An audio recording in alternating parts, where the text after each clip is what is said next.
अरे भाग्यवान, मेरे जूते कहाँ रखे हैं? मुझे बाहर जाने में देर हो रही है। तभी मालती कमरे में आती है।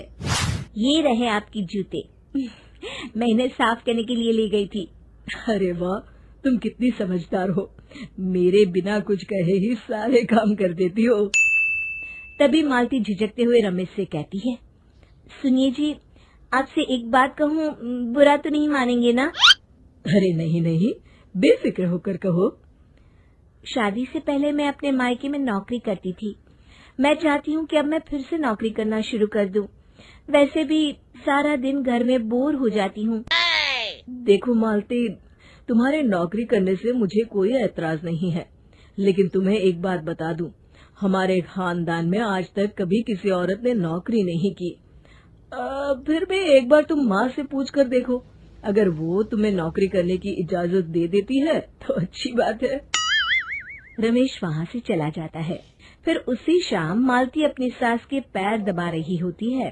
तभी उसकी सास मालती से कहती है, अरे क्या बात है बहू, आज तो ठीक तरह से मेरे पैर नहीं दबा रही।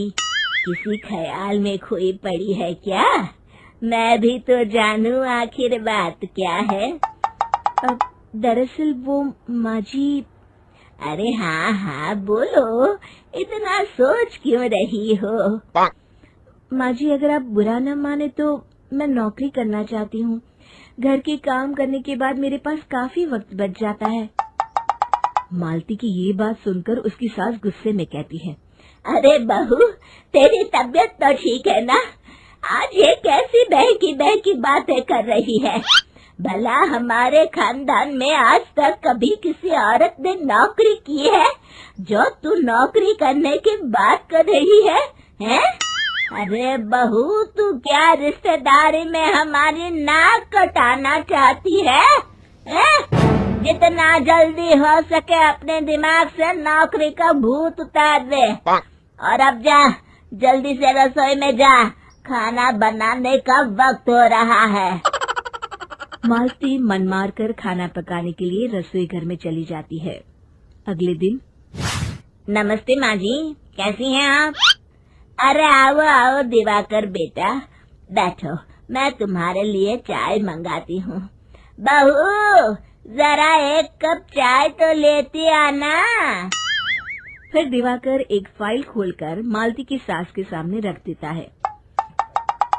ये देखिए माँ जी, ये है पिछले महीने का हिसाब और ये रहे मुनाफे के रुपए। एक बार हिसाब देख लीजिए और इन कागजों पर अपने दस्तखत कर दीजिए। अरे दिवाकर बेटा, मैंने भला आज तक कभी तेरा हिसाब देखा है जो अब देखूंगी? ला बता, कहाँ दस्तखत करूं?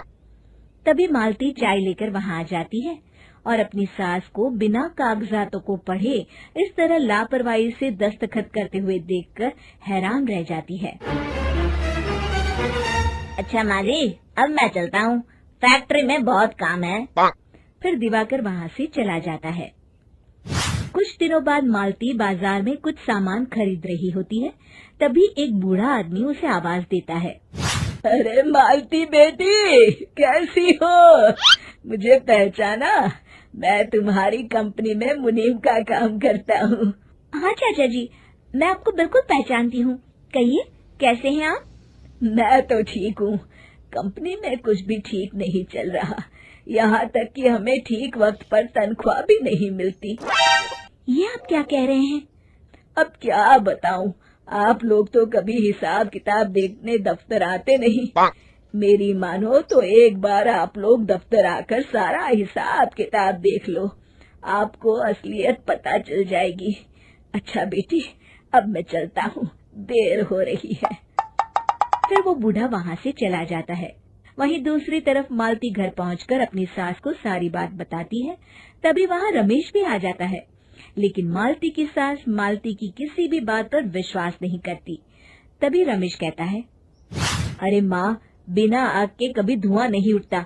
जब मालती इतना कह रही है तो हमें एक बार दफ्तर चलकर देख लेना चाहिए। वैसे भी हम लोग काफी दिन से अपने दफ्तर नहीं गए हैं। इस तरह किसी एक आदमी के भरोसे काम छोड़ना मुझे भी ठीक नहीं लगता। अगले दिन वे सभी अपने दफ्तर पहुंचते हैं और सीधे दिवाकर के कैबिन में जाते हैं। अचानक सबको एक साथ देखकर दिवाकर चौंक जाता है। अरे माँ जी, आप सब लोग अचानक यहाँ कैसे आ गए? अगर कुछ काम था तो मुझे एक फोन कर दिया होता, मैं आपके घर आ जाता। तभी मालती की सास कहती है, अरे दिवाकर बेटा, आज मैं हिसाब देखने दफ्तर आई हूँ, जरा मुझे पिछले 6 महीनों का हिसाब दिखाना तो बेटा। दिवाकर घबराते हुए हिसाब की फाइल मालती की सास को देता है। मालती की सास फाइल लेकर मालती को देती है और कहती है, ले बहू, देख ले हिसाब। मालती फाइल को बड़े गौर से देखती है और अगले ही पल उसे सारी गड़बड़ी समझ में आ जाती है। वो अपनी सास से कहती है, माँ जी, मुनीम चाचा बिल्कुल सही कह रहे थे। हमारी कंपनी में पिछले 6 महीनों में जितना मुनाफा हुआ है, हमें उसका आधा पैसा भी नहीं मिला। यूँ समझ लीजिए कि 1 रुपये में सिर्फ चवन्नी ही हमारे हाथों में आई है। मालती की बातें सुनकर मालती की सास गुस्से से दिवाकर को पूछती है, क्यों दिवाकर, मेरी बहू जो कह रही है वो सच है? दिवाकर समझ जाता है आज उसका भांडा फूट चुका है। वो गिड़गिड़ाते हुए कहता है, मुझे माफ कर दीजिए माँ जी, मैं पैसों के लालच में अंधा हो गया था।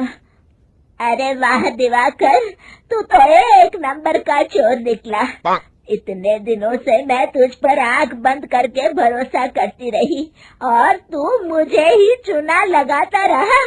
अभी के अभी निकल यहाँ से और दोबारा अपनी शक्ल मत दिखाना। दिवाकर वहाँ से भाग जाता है। मालती की सास मालती को शाबाशी देते हुए कहती है, बहू, आज मैं समझ गई कि पढ़ाई लिखाई हमारी जिंदगी में कितनी जरूरी है। मैं बहुत किस्मत वाली हूँ जो मुझे तुझ जैसी बहू मिली है। शिक्षा, पढ़ाई लिखाई का इस्तेमाल सही जगह करके हम दुनिया में बहुत कुछ बदल सकते हैं।